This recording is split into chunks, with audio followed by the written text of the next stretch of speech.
Hi friends, today we are going to learn about throughput shaping timer. So sometime the customers might be giving the projected target for several critical scenarios within system under load. So for example, they might be explaining the peak hours, off peak hours and how much load several means each scenario or the module is receiving during the peak hours and off peak hours. Once you have this information about the load on various scenarios during the peak and off peak hours, so we need to understand how we can tweak the thread groups and timer delay settings within the JMeter to simulate the target requests per second for various critical scenarios or modules. So this is where the throughput shaping timer helps us to add threads and the timer delays so we can achieve the target throughput. So let's understand what exactly this. So for example, I have let me disable this first. I'm adding a test under the test plan. I'm adding a concurrency thread group, and I would like to add one dummy sampler, and I will add one aggregate report.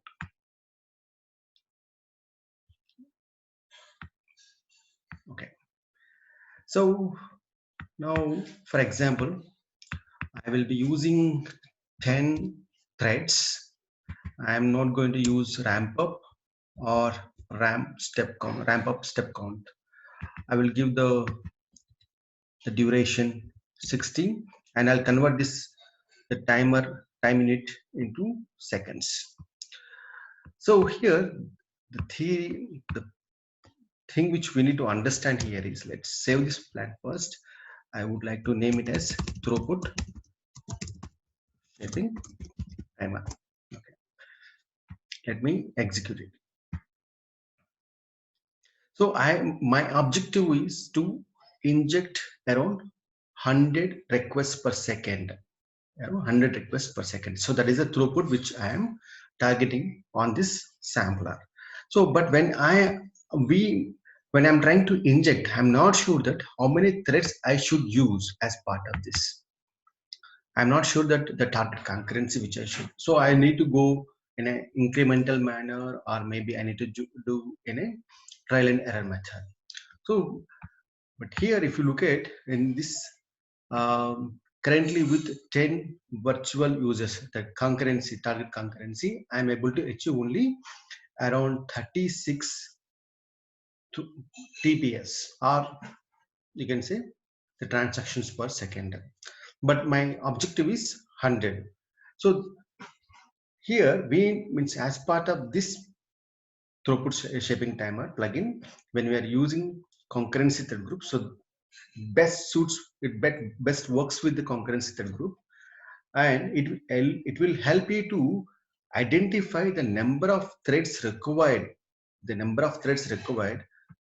which will help us to achieve the request per second.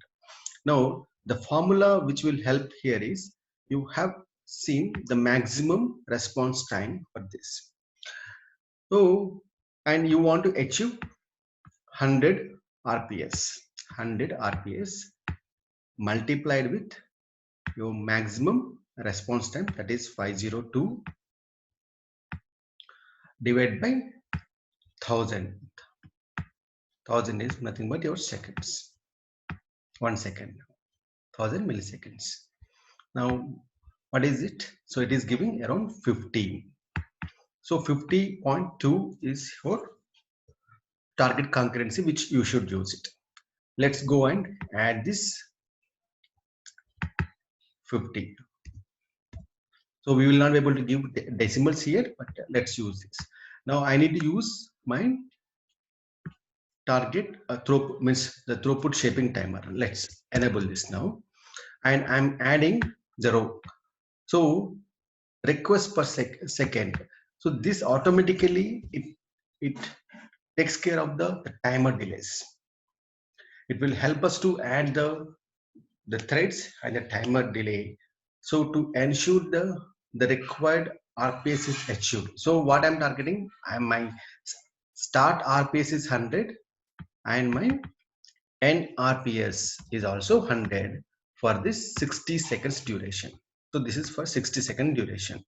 So let's go, and so I'm using dummy sampler, and this is my concurrency thread group.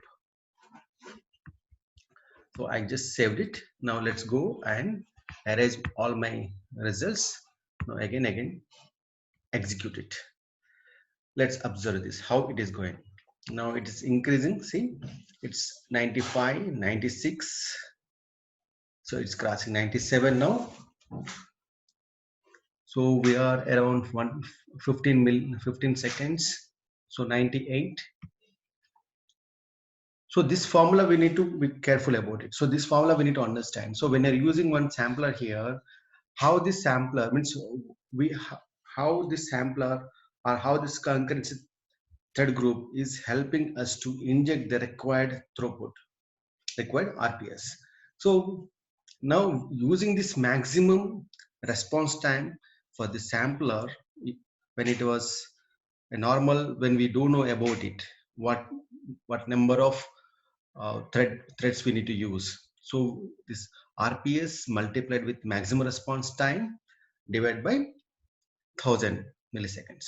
So this will give you the number of threads which you need to use as part of concurrency thread group. Now let's see, that's 99.5 is the throughput which we have achieved. So it is almost all near, means near to 100 TPS or RPS which you are targeted. So this is how the throughput shaping timer will help us to use the required threads, and it will take care of the timer delays, and it is achieving the, but sometime your server or your network might be delaying the response transfer or the server processing. So to take care of this as part of the throughput shaping timer and the concurrency thread group, there is one more thing called schedule feedback function. So the schedule feedback function will helps us to allows the dynamic changes to the thread number. So instead of using a static number here, the schedule feedback function will automatically, means based on these delays at a network level or at a server level. So it automatically takes care of these delays, and it allows the dynamic changes to the thread number to meet the RPS schedule. So we'll understand about this now.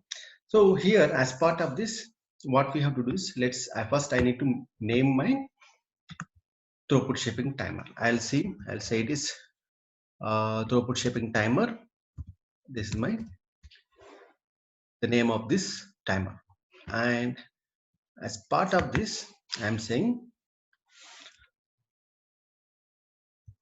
dollar. How we define this function? Within curly braces, underscore tst feedback, within parenthesis.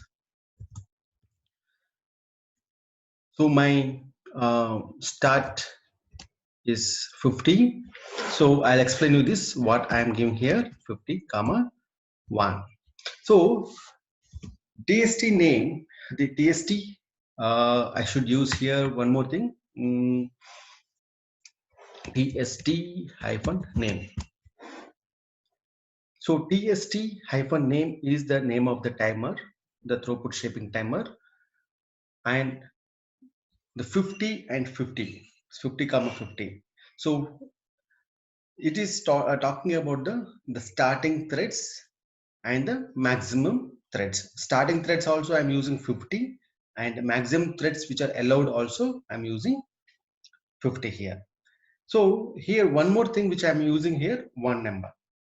So it is interpreted as a ratio relative to the current estimate of thread needed. So it is a kind of exceptional thing. If greater than 1, it says paired threads is interpreted as an absolute count. So now as part of this, I just want to the spare count, I'm just giving it as a 1, and let's go and check it now. Now again, raising all my results, executing it.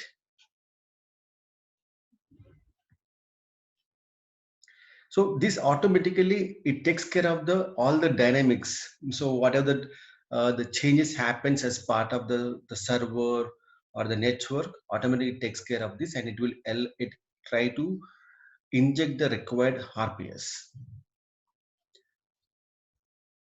So it is at currently at 97 level, 97.8.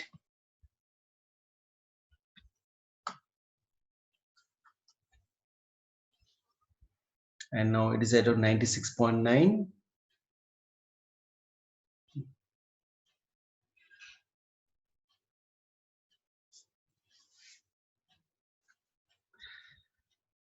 So it is almost we are at 50, we are more than 50 seconds now, 97.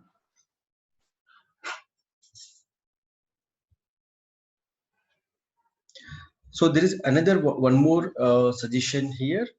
So always use little additional duration as part of the concurrency thread group compared to your the throughput shaping timer duration. So whatever we give here as part 60 seconds, so better to use little more additional thing. So it is to avoid any errors at the end of the test run. So now let's go and see that what is our aggregate report which we have achieved. It is achieved around 97.1. So this will help us to it takes care of the all the uh, it takes care of the dynamics as part of the server and network, and it will try to maintain the required